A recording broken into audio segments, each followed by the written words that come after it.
Vinod Sharma unlocked the rust-specked door of flat 17B, just as the sun slipped behind the chimneys of the Faizabad textile mill. He tried to ignore the door-ass reluctant groan, a sound too close to a sigh, and led his family into stale darkness. The company insisted the two-bedroom unit was a special perk, yet no one had lived there since 1986. 5 years of silence had thickened the air.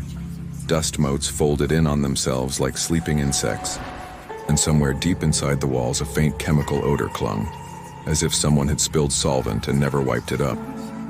8-year-old Sachin shuffled across the warped floorboards, plastic dinosaur pinched tight in one hand, while his sister Priya, 14 and forever practical, opened every window to prove there was nothing to fear. Their mother, Meera, paused in the doorway, struck by an irrational conviction that the flat was listening. A draft that was somehow colder than the February evening curled around her ankles, followed by a brief flutter of warmth that smelled unmistakably of burnt hair. She said nothing, told herself it was nerves, and urged the children to start unpacking. They spent 2 full days cleaning, yet each dawn the cobwebs they'd torn down reknit themselves overnight, perfect radial wheels glimmering in the weak morning light. Meera attacked the bathroom last, scrubbing at a blackened patch beneath the window. The stain pulsed through 3 layers of fresh paint, darker and wetter each time, as if someone had pressed a red-hot furnace door to the plaster. When she scraped at its edges, flakes sloughed off like charred skin. The small strangenesses might have been dismissed, flickering bulbs, taps coughing to life at random, had it not been for the footsteps. They started precisely at 1:13 a.m., a metronome of heavy shoes pacing the hallway. Each step landed with the deliberation of someone checking locks, then paused outside the children's room before continuing toward the kitchen. Vinod, a man of tidy explanations, rose once with a cricket bat, flung open the door, and found nothing but the cooling echo of a tread that should have belonged to flesh and blood. Weeks passed.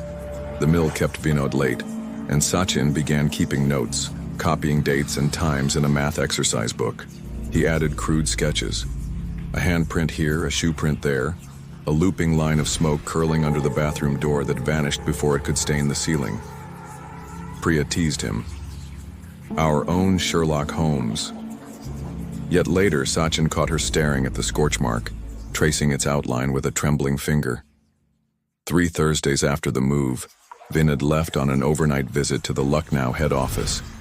Rain hammered the corrugated roofs outside. Thunder shook the windows. Around 1, Meera snapped awake to those same methodical footsteps, only tonight they weren't pacing, they were running.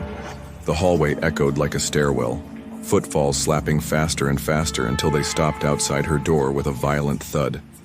Every hair on her arms lifted, then silence, so sudden it felt like a vacuum swallowing sound. She crept toward the window, flashlight clenched so hard her knuckles ached. The curtain fluttered once, though the pane was shut. On the other side of the glass, almost flush against it, hovered a face. Skin blistered into charcoaled lumps, cheekbone laid bare like ivory, teeth exposed in a melted grin. Its eye sockets were not empty, they gleamed with wet life. Meera's scream died in her throat as the flashlight fell, bulb exploding on the floorboards. She bolted to the children's room, switched on every light, and found Sachin already sitting upright, eyes wide, notebook crushed to his chest. The security guard responded within minutes, elderly and half asleep. He searched every cupboard, roof, and balcony. No footprints in the rain-slick courtyard, no damaged locks. Only that acrid heat in the hallway, like someone had opened an oven door for a breath and shut it again. After the apparition, the haunting sharpened. Showers blasted at midnight, steaming the narrow bathroom until rivulets trickled down Meera's mirror in patterns that resembled letters, jagged strokes fading before she could decipher them. The refrigerator clicked open by itself. Milk curdled overnight even in the chill. A kitchen knife she'd left beside the sink turned up in Sachin's toy chest, its blade sticky with something that smelled metallic. Vinod replaced fuses, flushed pipes, offered rationalities that dissolved each time the scorch mark bled through a fresh coat of enamel. December arrived with wind sharp as glass. One night, the temperature dropped low enough for breath to frost inside. Sachin and Priya slept beneath a mosquito net, quilted blankets piled thick. At 2:04 a.m., a single bulb in the bathroom snapped on, bathing the hallway in sodium glare. Sachin woke instantly. Something shifted under his mattress. Slow, deliberate undulations like a constrictor seeking heat.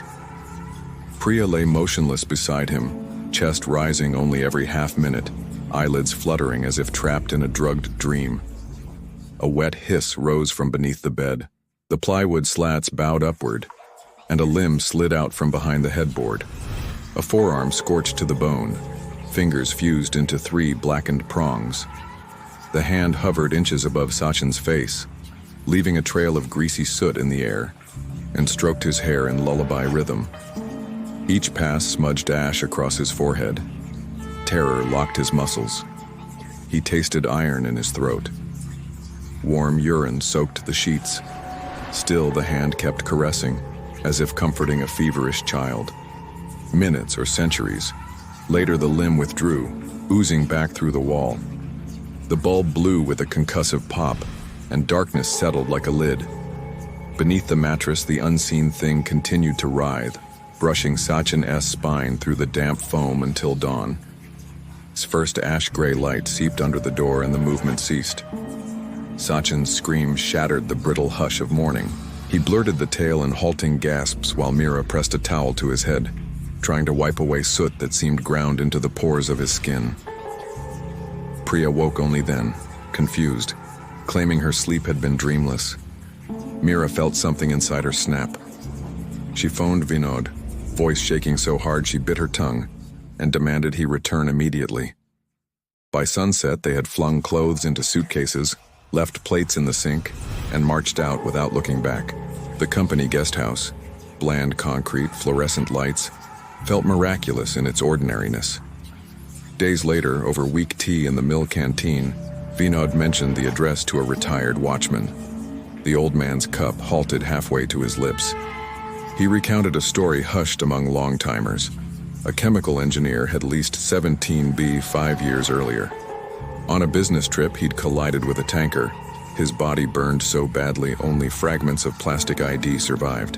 His father, refusing to accept the charred corpse as his son, barricaded himself in that bathroom, doused his clothes in industrial solvent, and struck a match. Neighbors smelled smoke, but by the time they broke in, fire had eaten the man down to bone. The scorch on the wall was where his back had pressed while he melted, still clawing at the door. Both bodies were cremated together, but whispers said the father's soul had never found its proper rest. He still searched for the son he could not recognize.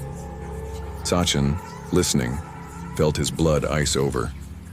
The blackened face at the window, the hand that stroked his hair, it had been seeking, testing, hoping to feel the familiar warmth of the boy it had lost.